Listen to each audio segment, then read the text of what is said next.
Imagine that you are swimming. You are swimming in a river.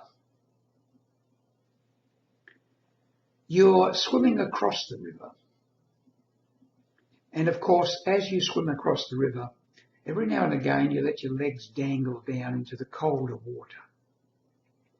You don't like the colder water. You prefer it on the top, where there is more warmth. So as you progress across the river, it's a wide river, every now and again you take this little rest and your legs dangle down, and there's a contrast which you determine as pleasant and unpleasant, good and bad. But you're in the river and you're conscious of it. You're swimming across. Eventually you get to the other side, you pull yourself clear and you lie down on the beach. Now, think of it as an analogy. You're swimming in the river of mind, your mind. You have preferences as to what you think is good and bad. And that mind is so identified with that you think you are it because of the senses, the pleasantness, the unpleasantness, and the identification with your body being in the water. Then you get out of the water and you realize something, that you were not the river. You were not the mind in which you were immersed. Most of us never experience that.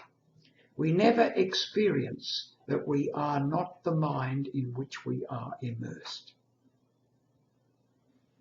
The chattering mind goes on, the verbal thoughts, the dreams and so forth. Every now and again we do something deliberately, and this is the real self responding.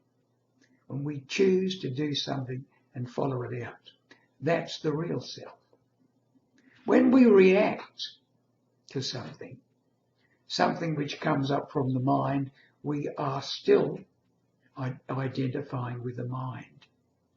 Now, the mind itself has a tremendous influence on us. In fact, in most of us, it can control us. Yet we have a will. Our will is stronger than the mind's will. But the mind's will keeps on trying to insert itself into and make us believe that we are it, that we don't stand apart, that we don't have a mind which belongs to us, or a body which belongs to us, or thoughts which belong to us. The assumption is made that we are the body, we are the thoughts, we are the feelings. And this is how the mind tricks us.